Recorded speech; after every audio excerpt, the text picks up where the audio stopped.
So unfortunately, all of the HTML we've written so far is technically invalid. Well, the document itself is invalid.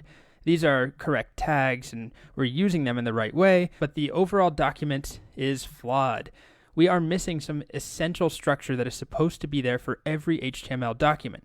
If we look at any web page, our trusty Wikipedia chicken entry, in the Inspector tab of the Chrome DevTools, you'll see that we have this HTML element opening and closing, then a head, and then a body. We need to talk about what these are and add these elements to every document we create. So in this video, we're talking about this HTML skeleton. People also refer to this as boilerplate.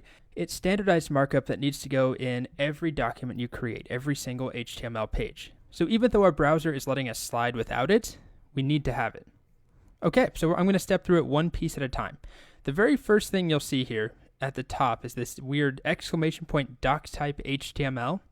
This is an important piece, but we're not going to go into a lot of detail right now. Think of it as a flag to your browser that indicates we're using HTML5. Now, we haven't talked about what exactly HTML5 is.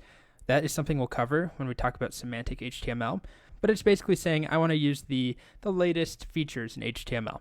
So we put that at the very beginning. So I'm going to add that here. You can see it actually gives me a suggestion, VS Code does. So if I want that, I can just hit enter, or I could type that all out myself, although honestly I rarely do type it out.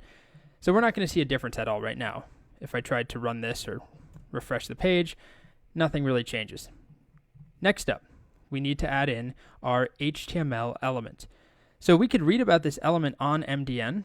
The HTML element, also called the root element, represents the entire top level element of our document. So everything else on our page, every other element is supposed to be a descendant of this element. So it's pretty simple. We can just add our HTML opening and closing tag, or like always, you can do this, HTML tab, and then everything should go in here. So doc type is weird. It does not have a closing tag.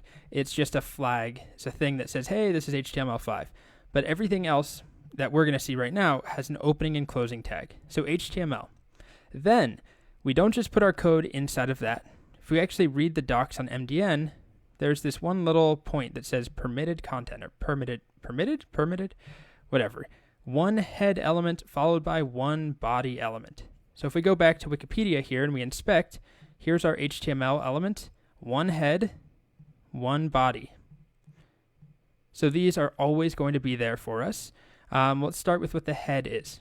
The head, also called the document metadata element, contains basically things that don't show up on the page. So not any of these elements that we've created so far. None of these go in the head. Instead, it's all metadata, information about your web page, any scripts that you're loading. Once we get to CSS, this is where we'll include our style sheets and our CSS. So nothing that actually shows up in the document itself. It's all meta information. So we're going to add that in right here inside of our HTML element head, just like that. Okay?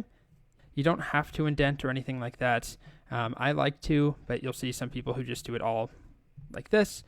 Anyway, we have our head, and we don't really have a lot that goes in there yet. Eventually, we'll learn how to include CSS and JavaScript and different fonts and icons and other assets that we need to do or we need to include in the head.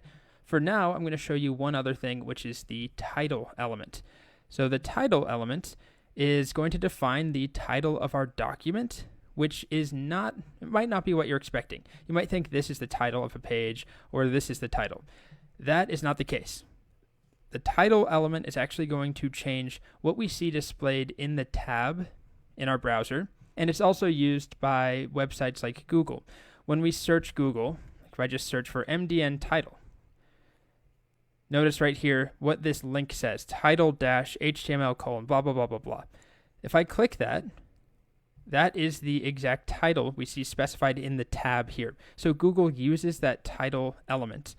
It looks for that element in the head, and it uses that to create the links in the search results. So the title is an important element that you should have on every page. Right now, if we don't have it, it just defaults in this case to chickens.html, the name of our file. But we should come up with something. It could even just be chickens.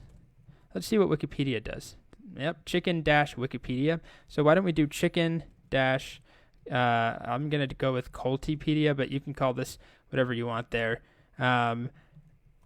Let's see. Refresh. There we go. There is our title. So it doesn't show up in the page itself. It shows up in the browser, but not in the page. That is the title. It should be on every single document that you create inside of the head, inside of the HTML elements. Then we get to the second piece that goes inside of an HTML element, which is the body. So we have one head and one body. And the body represents all of the content of our document. There can only be one, and it includes, or it can include, any of the elements we've learned so far. It's where we would put everything we've typed. So our H1, our paragraphs, everything. If we go look at Wikipedia, expand the body, this is all of the content of the page. All of the text, all of the sidebar, all of the navbar, everything is in the body. So I'm going to add that in here below the head. Once again, I can type it out, or I can just type body tab, same thing. Then I'm just going to cut all of my content right there and put it inside of the body. Perfect. All right. So I could indent this and make it look nice. I'm actually going to show you a trick in the next video, but it doesn't really matter right now. This is valid HTML at this point. And if I refresh my page, everything looks exactly the same. But if we inspect, we see now that we've got our HTML, our head, and our body. We've got our title showing up. And this is something you'll do for every single page you create. In fact, it's done so often that there's a shortcut to generate this basic skeleton, this boilerplate, inside of VS Code. If I just cut all of this out for a moment, if I type exclamation point and hit tab, look at what it gives me. Doc type, it gives me HTML, my head, my title, my body. Yes, it also gives us these meta tags we have not discussed, and it also gives us this language English thing. Don't worry about that for now. It's not going to hurt. It's good to have. So you can access that once again, just exclamation point tab anytime you're in an HTML document. So that's not going to work in a JavaScript document or something. But it's a very nice shortcut anytime you open up or create a new HTML document. All right, so that's our basic document structure. We will always follow that. You'll get lots of practice.